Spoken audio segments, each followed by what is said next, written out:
oduu injifannoo oboodoo kibbaa kan qonnaa gujii lixaa isin dhaggeeffattoota keenya sarararraa yookaan toorarraa bannee kan turree fi dhiifama nuuf godha sababa konnekshinii waraanni shiftoota Abiy Ahmediin hoogganaman kun yeroo baay'ee yeroo rukutamanii miidhaman akka isaanii hin dhagamnee fi uummata doomsuudhaa fi injifannoo galmootte uummanni dhagee akka hamilee hin horanne konnekshinii balleessaa waan jiranuu fi kanumaaf addaan banne amma immoo oduu injifannoo isin dhageessifna. Gootichi waraana bilisummaa Oromoo Cibraan Gumabaas Tuulaa Surroo gaafa guyyaa 4/8/2021 aanaa Abbayaa ganda Ceecaa bakka jedhamutti namticha kumaandera gandaa kan ture yeroo hedduu gorfamee irruma deddeebi'amee waraana bilisummaa Oromoo itti gorsus dhaga'uu didatee impaayera Itoophiyaa cimsiisaaf jedhee yeroo baay'ee maqaa waraana bilisummaa Oromootiin uummata hidhaa dararaa saamicha hin taane uummatarra gaggeessaa kan ture akkasuma maqaa sakattaa wobootiin osoo inni deemu nama maqaa isaa Kumaander Uuddalaa Gammadee jedhamu tarkaanfii irra fudhachuudhaan qawwee eekemmii tokko irraa hiikuun dantaa qabsoo bilisummaa Oromootiif galii oolchee jira. Ittuma fufiisaan keessattuu gaafa guyyaa 8/2021 duula maqaa Jaal Elemoo Bilxuutii fi Jaal Nadhii Gammadaatiin gootichi waraana bilisummaa Oromoo golee Oromiyaa keessatti labseen gootichi waraana bilisummaa Oromoo Cibraan Madaalbuudaa buttaan Tuulaa Surrootii fi yookaan buttaan Badda Magadaatii fi buttaan Malkaa Soddaa wal ta'uudhaan tarkaanfii ilaalessaa diinarra fudhateen lola guyyaa tokko gandoota 5 keessa ari'ee lukeelee diinaa hedduu yommuu baasu ganda tokkoffaa Haroo Baartaa, lammaffaa Soodilee Waacuu, sadaffaa Qilleensoo Magaalaa, afuraffaa Qilleensoo Baadiyyaa, shanaffaa Sukkee Bunnaa Beetii ganda jedhamu keessatti ari'ee baasuudhaan nama 11 battalatti yommuu ajjeesu 8 immoo madoo dandamii hin qabneen adabee jira. Gama meeshaatiin immoo qawwee eekemmii 2 fi duubattafaa 6 irraa booji'uudhaan akkasuma uffata garaagaraa waliin galii dantaa qabsoo bilisummaa Oromootiif oolchee jira. Ittuma fufiisaan gaafa guyyaa 10/8/2021 aanuma Bulee Horaa ganda Maatee Toomaa iddoo jedhamtutti gootichi waraana bilisummaa Oromoo haleelee lukeelee diinaa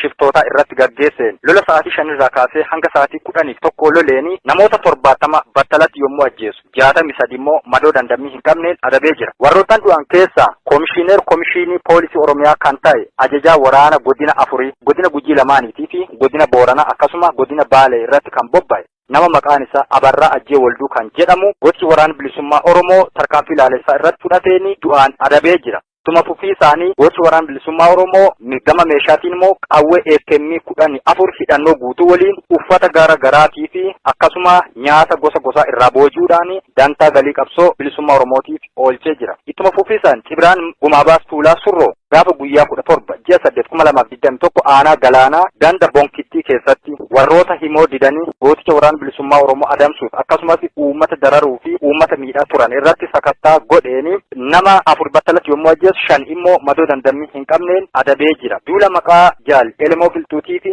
Jaal Nadhii Gammadaatiin gaggeesse irratti gootichi gandoota hedduu akka godina Gujii Lixaatti ganda 53 guutumaan guutuu to'annoo waraana bilisummaa Oromoo jala oolchee jira. Gandoota kana keessaa akka aanaa Dugda Daawwaatti ganda Dogoo, Dooyaa, Meeddanoo, Cabbitti Magaadaatii fi Geledee Magaadaa to'annaa waraana bilisummaa Oromoo jala yommuu oolu aanaa Bulee Horaa keessatti immoo ganda Buudaa Magaadaa, Roobii Magaalaa fi Baadiyyaa, Kallacha Hachee, ganda Haroo Baartaa, Soorilee Waacuu, Qilleensoo Magaalaa fi Baadiyyaa, ganda Muurtuu Qillisaa, Gaalessa Nageessoo yookaan Bodhodhee, ganda Sukee, Qilleensoo Rassaa, Kalaaltuu Sawaa, Mirgoo Qorrobboo, Goobicha, Shoolaa, Maaxee Tooma, akkasuma ganda Odaa Muudaa, Carii Gololchaa, Yabaasire, Hadaa Loggaa, Carii Saphaliisaatii fi Murii Turkumaa akka aanaa Bulee Horaatti to'annaa waraana bilisummaa Oromoo jala guutumaan guutuu yommuu galtu akka aanaa Qarcaatti ganda Jaldoo, Gaalessa Burqaa yookaan Hiccinni, Chiggaa Kebicha, Gaalessa Jibbisaa, Abdii Boruu, Eeguu Abbayyii, Gurraachoo fi Gooroo Mi'ee akka aanaa Qarcaatti guutumaan guutuutti to'annaa waraana bilisummaa Oromoo jala yommuu ooltu aanaa Abbaayyaatti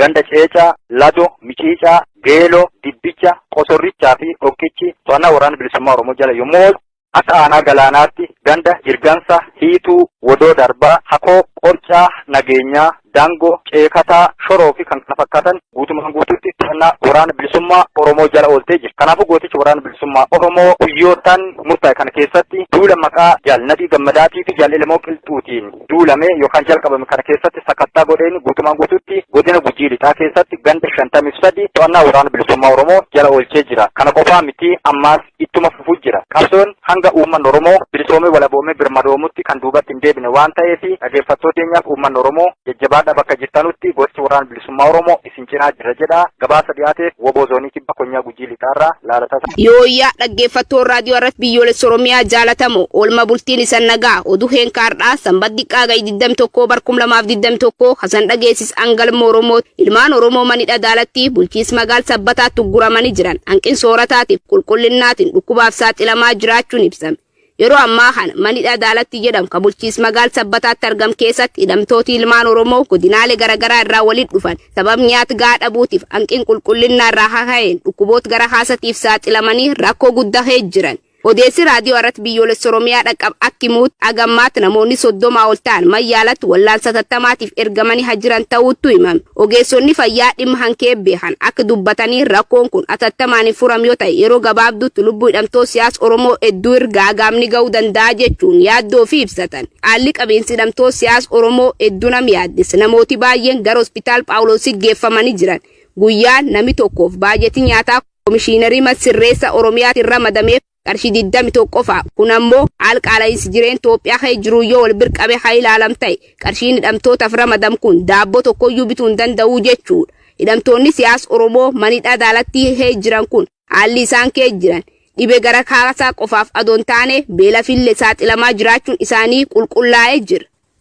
Waraanni koloneeffattuun Impaayir Itoophiyaa ilmaan Oromoo badii tokko malee rasaasan bakka argeetti ijjeessu cinaatti hawaasa Oromoo neetworkii irraa kutuun dararaa jiraachuun dhaga'ame. Bal'inni oduu kanaatiif jaalladhi Oromoo. Waraanni koloneeffattuun Impaayir Itoophiyaa ilmaan Oromoo badii tokko malee rasaasan bakka argeetti ajjeesuu fi hidhuun cinaatti hawaasa irraa neetworkii kutuun dararaa jiraachuun maddeen gabaasan. Mootummaan abdii kutataan Impaayir Itoophiyaa godina Qeellam Wallaggaa magaalaa Dambidolloof gandoota tokko irraa kibxata darbe qabuun neetworkii kutuun baramee jira. Mootummaan sirna PP aangoo isaa tiksuuf wantoota hawaasni itti tajaajilamu kutuu akka meeshaa waraanaatti itti fayyadamuun hawaasa rakkisuuf yaaluyyuu diddaa uummata duubatti kan hin deebisne ta'uu jiraattonni magaalaa Dambidolloo maddeen raadiyoo irratti biyyoolessa Oromiyaatiif himanii jiru. Hidhattoonni mootummaa naannoo Amaaraa kallattii giddu galeessa Oromiyaa Bashaggariin daangaa Oromiyaa ce'uun weerar lafaa jiraachuun beekame. Hidhattoonni mootummaa naannoo Amaaraa torbaan darbirraa qabu lol saamichi qabeennatiif duul babal'ifannaa daangaa ammeessuun bulchiinsa godina Shawaa Bahaa aanaa Boseettiif Fantaallee ce'uun humnooti Amaaraa hawaasa Oromoo waraanaa jiraachuun baramee jira. Lolaaf duulli babal'ifannaa daangaatiif saamichi qabeennaa humni adda Amaaraa hawaasa Oromoo aanaa Boseettiif Fantaallee jiraatirraa bankuun ka torbe lakkoofsis ta'u lolli akkanaa kun kanaan duraallee yeroo garagaraa geggeeffamaa turka jedhan maddeen aanaa Boseetti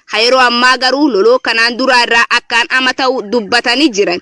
Lol daguun humni adda Amaaraa uummata Oromoo Harrayyuu irratti gaafa 19 barkum 2021 banan qof keessatti namooti lamka lubbuun darbaniif 15 ol ta'an kan madaan ta'uun yoo ifu. Sanaasiillet Oromoonni lakkoofsi isaanii addin baafaman wareegamuuf madaa'u odeeffannee jira. Jiraattonni aanaa kanaa kan wareegaman akkum jiran warreen dhukaasa maaratiin madaan ammoo yaaliif gar magaal olaanichaa akka geeffaman ta'uun ibsamee jira. Uummati Oromoo obboleeyyan isaa aanaa Boseettiif Fantaallee humna lagaatiin dhiibamuu jiraniif birmanna barbaachis taasisuun weeraraaf babal'ifannaa lafaa humni nyaaphaatti jiru dur dhaabbachuun wareegamaaf darara lammiilee isaa mudata akka hambistan jechuun dhaamskeen dabarfan. Godina Arsii Lixaa aanaa Daabbaa keessatti Diraan murni goolessituu PP uummata irraan geessiif kaduraa caal daran babal'achuun dhaga'ame. Agayyi 19 barkum 2021 kibba Oromiyaa godina Arsii Lixaa aanaa Daabbaa Gandilaajoo Birbirsaatti qeerroo maqaa isaa Abdallaa Hajii jedhama. Humni shifta ergamtichi Abiyyi Ahmediif Shimallis Abdiisaa bobbaasteen qabamuun maqaa isan shane jedhuun darara guddaa erga arganiin booda gar kaampii waraan waakkannaa geessuun achittis dararaa jiraachuun himamee jira. Darara irraa raawwataa jiru. Lubbuun dargaggoo kanaa haali yaaddessa jiraachuu beekuun hawaasi naannootiif maatiin dhiphin guddaa jiraachuus maddeen dabaluun raadiyoo irratti biyyoolessa Oromiyaatti himanii jiran. Hojjettoonni mootummaa lolaaf qophaa'aniif ajajii darbeef jaalladhi Oromoo bal'inoo duhanaa harkaa qabi. Hojjettoonni mootummaa lolaaf akka qophaa'an ajajni darbe. Bulchiinsi magaalaa Nageellee Booranaa tarcaatonni PP walgahii ariifachiisaa yaamaniin hojjettoonni mootummaa hunduu meeshaan qoodamee fi gara lolaa akka seenaniif dirqamni itti kennamuun dhagahamee jira. lukkeewwan PP kunniin magaalichatti walgahii hagayya 19 bara 2021 taasisaniin hojjettoonni mootummaa addatti kan miseensa ta'an hundi leenjiin guyyoota 3 kennamee fi meeshaanis qoodamuufiin gara lolaa akka seenaniif ajajni darbe. Lola kana kan eegalanis naannoo jireenya ofiitti akka ta'e himameetiin jira. Odeeffannoo dabalataa godina Booranaa irraa argameenis waraanni Biltsiginnaa namoota ganna 15 ol ta'an cufaa dhiiraa dhalaa osoo addaan hin baasin humnaan qabuun waraanaaf qopheessutti jiraachuun dhagahamee jira. Waraanni kana akka biyyaatti ofirraa qolanna jedhanii dargaggoota horsiisee bultoota kutaa Booranaa cufaa qiraanichaatti akka makatan taasisuutti jiran. Kanaafis hawaasni kun shifticha Koloneel Abiy Ahmed aangoo irratti tiksuuf jecha aarsaa hin barbaachifne kanfaluun akka irra hin jiraanne himamee jira. Godina Booranaa Aanamiyoot humnoonni PP manidhaatii qeerroowwan baasanii rasaasan tumuuf fuudhanii dhabamsiisuun dhaga'ame. Godina Booranaa Aanamiyoo magaaliddi lolaat humni goolessituun PP qeerroowwan manidhaa keessa baasanii rasaasan tumanii hangatan ta'uuf kanneen manidhaatii baasan dhabamsiisuu maddii raadiyoo irratti biyyoolessa Oromiyaa eer. Halkan dheengaddaa gay 19 bar 2021 qeerroo maqaan isaa Taara Gurgalgaloo yookaan Ordofa Gurgalgaloo jedhamu rasaasa furitti roobsuun yaaduu jettee balee keessa gattee obiraa deemte. Qeerroo Derejje Biraanuu gargeessit kan hin beekamne ta'uu odeeffannoon magaaliddi lolaa irraan dhaqqabni addeessa. Dabalataan injiinar Boruu Guyyoo eegii qabamee kaasee as buuteen isaa dhabamuun himamee jira. Maatii firiyyoottan isaa waajjira poolisiitiif kaampii humna addaa Oromiyaa deddeebi'anii gaafachuu yaalaniillee hayyibaataa ta'uun dhagaamee jira. Jiraattoti magaaliddi lolaatiif naannawa sunii haalii hidhamtoonni kaan itti jiraniifis yaaddoo guddaa qaban ta'uu dubbatan. Aanamiyoot ummati dirqiin baafame tumsi waraan bilisummaa Oromootiif humnittis Tigraay TDF uumam kan balaaleffataniif dhiibbaaf shirii garagaraa deemaa jiraachuulleen dhagaamee jira. Faallaa isaa gocha suukaneessaaf gara jabinnaa akkaanama ta'e guyya guyyaan waraan PPtiin ilmaan Oromoo irraa geggeeffamuu jirkan kaadheeffatamuuf kan balaaleffatamuu qabta'uu himan. Gabrummaa hiriyyaan hin qabne kanaa xumur gochuufis uummati Oromoo waraan isaa woboo biraa dhaabbannu jechuun dhaamsi dabarfatan jiraattota Aanamiyoo magaaliddi lolaat kaabinoonni PP godina Booranaa tibba kan uummati raarsaa jiraachuu gabaasuu addaatti Aanamiyoo magaaliddi lolaa keessatti maatii qabsaa'otaa qeerroof qarree hedduu jumlaan manidhaa guuraman ta'uu gabaasuun kenni yaadatama. Haalli qabatamaan lafirraan mul'atus abdii kutannaa PP haa agarsiis ta'uutu ibsame.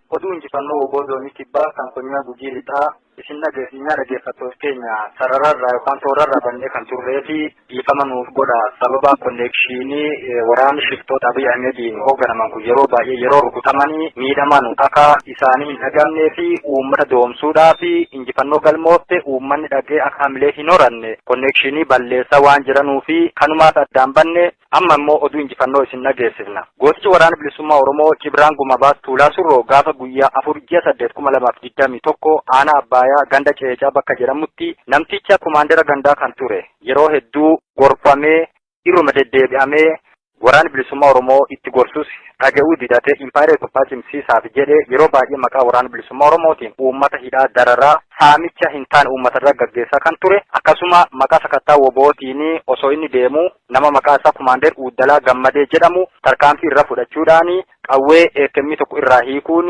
dantaa qabsoo bilisummaa Oromootiif galii oolchee jira. Ittuma fufiisaan keessattuu gaafa guyyaa 8/2021 duula maqaa Jaal Elemoo Bilxuutii fi Jaal Nadhii Gammadaatiin gootichi waraana bilisummaa Oromoo golee Oromiyaa keessatti labseen gootichi waraana bilisummaa Oromoo Cibraan Madaalbuudaa buttaan Tuulaa Surrootii fi yookaan buttaan Badda Magadaatii fi buttaan Malkaa Soddaa wal ta'uudhaan tarkaanfii ilaalessaa diinarratti fudhateen lola guyyaa tokko gandoota 5 keessa ari'ee lukeelee diinaa hedduu yommuu baasu ganda tokko tokkoffaa haroo baartaa, lammaffaa soodilee waacuu, sadaffaa qilleensoo magaalaa, afuraffaa qilleensoo baadiyyaa, shanaffaa sukkee bunnaa beetii ganda jedhamu keessatti ari'ee baasuudhaan nama 11 battalatti yommuu ajjeesu 8 immoo madoo dandamii hin qabneen adabee jira. Gama meeshaatiin immoo qawwee AKM 2 fi duubattafaa 6 irraa booji'uudhaan akkasuma uffata garaagaraa waliin galii dantaa qabsoo bilisummaa Oromootiif oolchee jira. Ittuma fufiisaan gaafa guyyaa 10 ji'a 8/2021 aanuma bulee horaa ganda maatee toomaa iddoo jedhamtutti gootichi waraana bilisummaa Oromoo haleelee lukeelee diinaa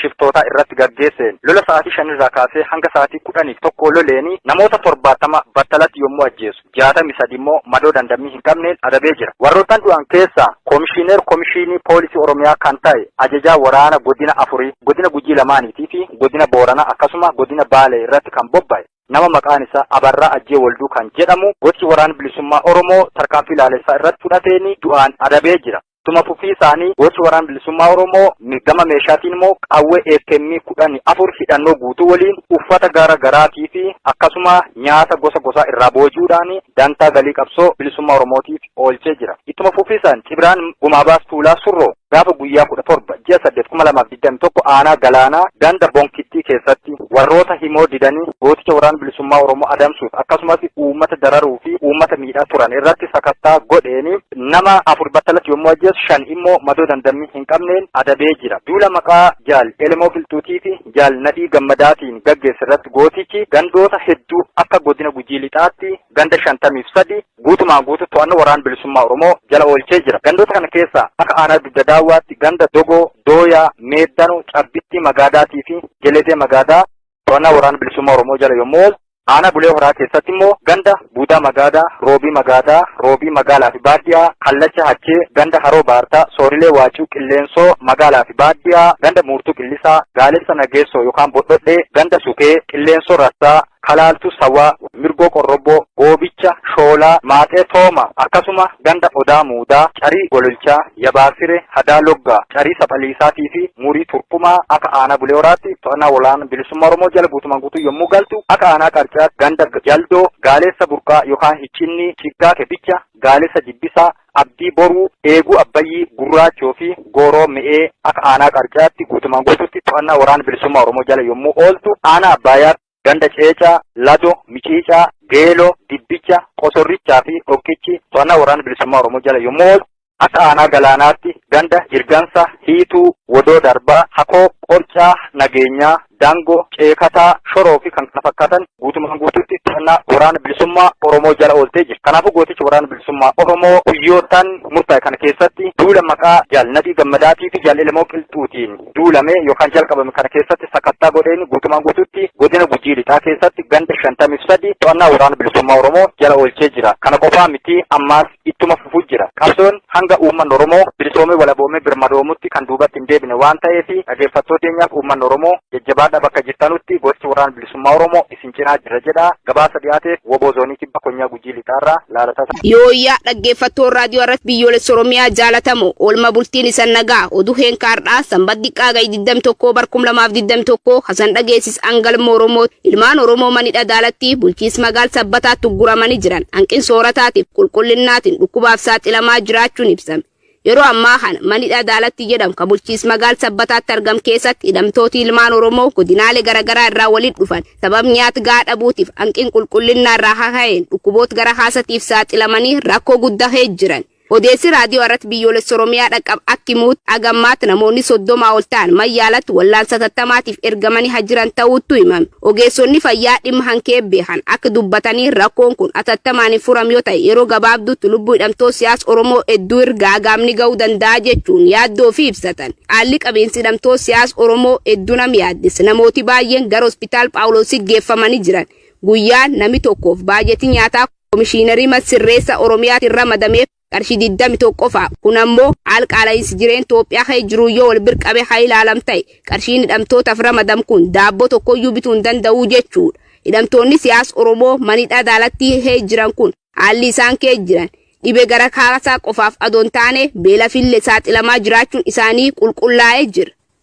Waraanni koloneeffattuun Impaayir Itoophiyaa ilmaan Oromoo badii tokko malee rasaasan bakka argeetti ijjeessu cinaatti hawaasa Oromoo neetworkii irraa kutuun dararaa jiraachuun dhaga'ame. Bal'inni oduu kanaatiif jaalladhi Oromoo. Waraanni koloneeffattuun Impaayir Itoophiyaa ilmaan Oromoo badii tokko malee rasaasan bakka argeetti ajjeesuu fi hidhuun cinaatti hawaasa irraa neetworkii kutuun dararaa jiraachuun maddeen gabaasan. Mootummaan abdii kutataan Impaayir Itoophiyaa godina Qeellam Wallaggaa magaalaa Dambidolloof gandoota tokko irraa kibxata darbe qabuun neetworkii kutuun baramee jira. Mootummaan sirna PP aangoo isaa tiksuuf wantoota hawaasni itti tajaajilamu kutuu akka meeshaa waraanaatti itti fayyadamuun hawaasa rakkisuuf yaaluyyuu diddaa uummata duubatti kan hin deebisne ta'uu jiraattonni magaalaa Dambidolloo maddeen raadiyoo irratti biyyoolessa Oromiyaatiif himanii jiru. Hidhattoonni mootummaa naannoo Amaaraa kallattii giddu galeessa Oromiyaa Bashaggariin daangaa Oromiyaa ce'uun weerara lafaa jiraachuun beekame. Hidhattoonni mootummaa naannoo Amaaraa torbaan darbirraa qabu lol saamichi qabeenyatiif duul babal'ifannaa daangaa ammeessuun bulchiinsa godina Shawaa Bahaa aanaa Boseettiif Fantaallee ce'uun humnooti Amaaraa hawaasa Oromoo waraanaa jiraachuun baramee jira. Lolaaf duulli babal'ifannaa daangaatiif saamichi qabeenyaa humni adda Amaaraa hawaasa Oromoo aanaa Boseettiif Fantaallee jiraatirraa bankuun ka torbe lakkoofsis ta'u lolli akkanaa hun kanaan duraallee yeroo garagaraa geggeeffamaa turka jedhan maddeen aanaa Boseetti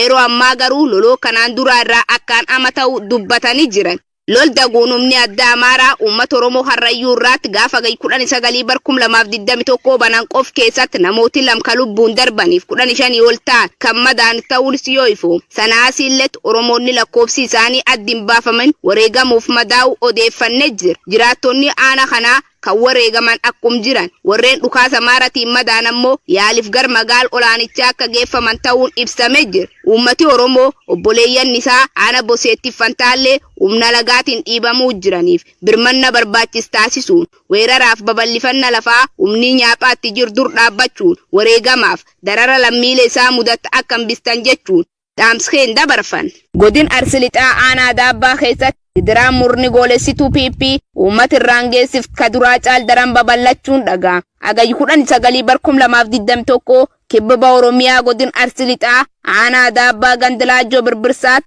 qeerroo maqaa isaa Abdallaa Hajii jedhama. Humni shifta ergamtichi Abiyyi Ahmediif Shimallis Abdiisaa bobbaasteen qabamuun maqaa isaa Shane jedhuun darara guddaa erga arganiin booda gar kaampii waraan waakkannaa geessuun achittis dararaa jiraachuun himamee jira. Darara irraa raawwataa jiru. Lubbuun dargaggoo kanaa haali yaaddessa hees jiraachuu beekuun hawaasi naannootiif maatiin dhiphin guddaa hees jiraachuus maddeen dabaluun raadiyoo irratti biyyoolessa Oromiyaatti himanii jiran. Hojjettoonni mootummaa lolaaf qophaa'aniif ajajii darbeef jaalladhi Oromoo bal'inni oduu kanaa harkaa qabi.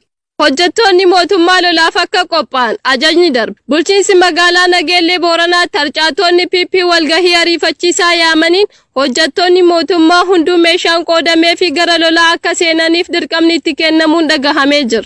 Lukkeewwan PP kunniin magaalichatti walgahii hagayya 19/2021 taasisaniin hojjettoonni mootummaa addatti kan miseensa ta'an hundi leenjiin guyyoota 3 kennamee fi meeshaanis qoodamuufiin gara lolaa akka seenaniif ajajni darbe. Lola kana kan eegalanis naannoo jireenya ofiitti akka ta'e himameetiin jira. Odeeffannoo dabalataa godina Booranaa irraa argameenis waraanni Biltsiginnaa namoota ganna 15 ol ta'an cufaa dhiiraa dhalaa osoo addaan hin baasin humnaan qabuun waraanaaf qopheessutti jiraachuun dhagahamee jira. Waraanni kana akka biyyaatti ofirraa qolanna jedhanii dargaggoota horsiisee bultoota kutaa Booranaa cufaa qiraanichaatti akka makatan taasisuutti jiran. Kanaafis hawaasni kun shifticha Koloneel Abiy Ahmed aangoo irratti tiksuuf jecha aarsaa hin barbaachifne kanfaluun akka irra hin jiraan himamee jira. Godina Booranaa aanamiyoot humnoonni PP manidhaatii qeerroowwan baasanii rasaasan tumuuf fuudhanii dhabamsiisuun dhaga'ame. Godina Booranaa aanamiyoo magaaliddi lolaatti humni goolessituun PP qeerroowwan manidhaa keessa baasanii rasaasan tumanii hangatan ta'uuf kanneen manidhaatii baasan dhabamsiisuu maddii raadiyoo irratti biyyoolessa Oromiyaa eera. Halkan dheengaddaa gayyi 19/2021 qeerroo maqaan isaa Taara Gurgalgaloo yookaan Ordofa Gurgalgaloo jedhamu rasaasa furitti roobsuun yaaduu jettee balee keessa gattee biraa deemte. Qeerroo Derejje Biraanuu gargeessit kan hin beekamne ta'uu odeeffannoon magaaliddi lolaa irraan dhaqqabni addeessa. Dabalataan injiinar Boruu Guyyoo eegii qabamee kaasee as buuteen isaa dhabamuun himamee jira. Maatii firiyyoottan isaa waajjira poolisiitiif kaampii humna addaa Oromiyaa deddeebi'anii gaafachuu yaalaniillee hayyibaataa ta'uun dhagahamee jira. jiraattoti magaaliddi lolaatiif naannawa sunii haalii hidhamtoonni kaan itti jiraniifis yaaddoo guddaa qaban ta'uu dubbatan. Aana mi'oot ummati dirqiin baafame tumsu waraan bilisummaa Oromootiif humnittis Tigraay TDF uumam kan balaaleffataniif dhiibbaaf shirii garagaraa deemaa jiraachuulleen dhagaamee jira. Faallaa isaa gocha suukaneessaaf gara jabinnaa akkaanama ta'e guyya guyyaan waraan PPT'n ilmaan Oromoo irraa geggeeffamuu jirkan kaadheeffatamuuf kan balaaleffatamuu qabta'uu himan. Gabrummaa hiriyyaan hin qabne kanaa xumur gochuufis uummati Oromoo waraan isaa woboo biraa dhaabbannu jechuun dhaamsi dabarfatan jiraattota aana mi'oo magaaliddi lolaat kaabinoonni PP godin Booranaa tibba kan uummati raarsaa jiraachuu gabaasuu addaatti aana mi'oo magaaliddi lolaa keessatti maatii qabsaa'otaa qeerroof qarree hedduu jumlaa manidhaa guuraman ta'uu gabaasuun kenni yaadatama. Haalli qabatamaan lafirraan mul'atus abdii kutannaa PP haa agarsiis ta'uutu ibsame.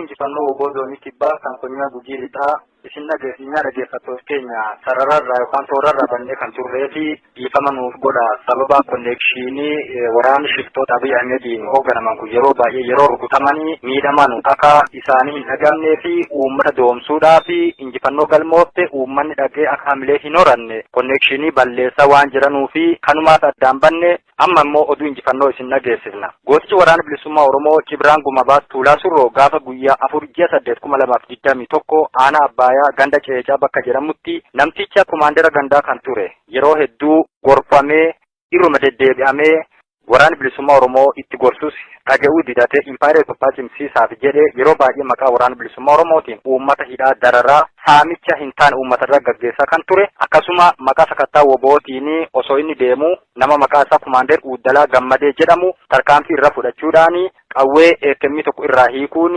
dantaa qabsoo bilisummaa Oromootiif galii oolchee jira. Ittuma fufiisaan keessattuu gaafa guyyaa 8/8/2021 duula maqaa Jaal Elemoo Biltuutii fi Jaal Nadhii Gammadaatiin gootichi waraana bilisummaa Oromoo golee Oromiyaa keessatti labseen gootichi waraana bilisummaa Oromoo Cibraan Madaalbuudaa Buttaan Tuulaa Surrootii fi yookaan Buttaan Badda Magadaatii fi Buttaan Malkaa Soddaa wal ta'uudhaan tarkaanfii ilaalessaa diinarratti fudhateen lola guyyaa tokko gandoota 5 keessa ari'ee lukeelee diinaa hedduu yommuu baasu ganda tokkoffaa Haroo Baartaa lammaffaa Soodilee Waacuu sadaffaa Qilleensoo Magaalaa afuraffaa Qilleensoo Baadiyyaa shanaffaa Sukkee Bunnaa Beetii ganda jedhamu keessatti ari'ee baasuudhaan nama 11 battalatti yommuu ajjeesu 8 immoo madoo dandamii hin qabneen adabee jira. Gama meeshaatiin immoo qawwee eekemmii 2 fi duubattafaa 6 irraa booji'uudhaan akkasuma uffata garaagaraa waliin galii dantaa qabsoo bilisummaa Oromootiif oolchee jira. Ittuma fufiisaan gaafa guyyaa 10/8/2021 aanuma bulee hora ganda Maatee Toomaa iddoo jedhamtutti gootichi waraana bilisummaa Oromoo haleelee lukeelee diinaa shiftootaa irratti gaggeesseen lola sa'aatii 5 irraa kaasee hanga sa'aatii 11 loleeni namoota 70 battalatti yommuu ajjeesu 63 immoo madoo dandamii hin qabneen adabee jira. Warroottan du'an keessaa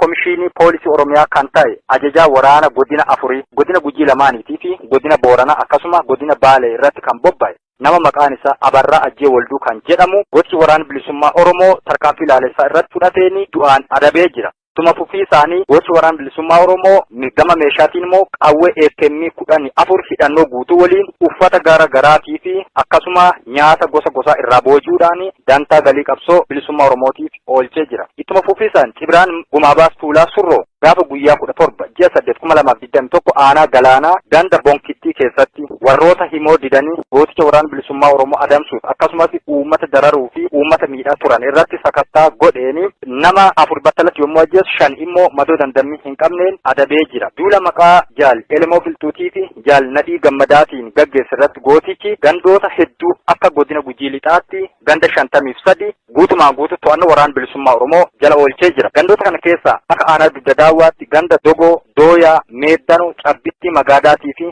Geledee Magaadaa to'annaa waraana bilisummaa Oromoo jala yommuu Aanaa Bulee Horaa keessatti immoo ganda Buudaa Magaadaa, Roobii Magaalaa fi Baadiyyaa, Kallacha Hachee, ganda Haroo Baartaa, Soorilee Waacuu, Qilleensoo Magaalaa fi Baadiyyaa, ganda Muurtuu Qillisaa, Gaalessa Nageessoo yookaan Bodhodhee, ganda Sukee, Qilleensoo Rassaa, Kalaaltuu Sawaa, Mirgoo Qorrobboo, Goobicha, Shoolaa, Maaxee Tooma, akkasuma ganda Odaa Muudaa, Carii Gololchaa, Yabaasire, Hadaa Loggaa, Carii Saphaliisaatii fi Murii Turkumaa akka aanaa Bulee Horaatti to'annaa waraana bilisummaa Oromoo jala guutumaan guutuu yommuu galtu akka aanaa Qarcaatti ganda Jaldoo, Gaalessa Burqaa yookaan Hiccinni, Chiggaa Kebicha, Gaalessa Jibbisaa, Abdii Boruu, Eeguu Abbayyii, Gurraachoo fi Gooroo Mi'ee akka aanaa Qarcaatti guutumaan guutuutti to'annaa waraana bilisummaa Oromoo jala yommuu ooltu aanaa Abbaayyaatti ganda Ceecaa, Lado, Miciicaa, Geeloo, Dibbicha, Qosorrichaa fi Dhokkichi to'annaa waraana bilisummaa Oromoo jala yommuu ooltu akka aanaa Galaanaatti ganda Jirgansa, Hiituu, Wodoo Darbaa, Hakoo, Qorcaa, Nageenyaa,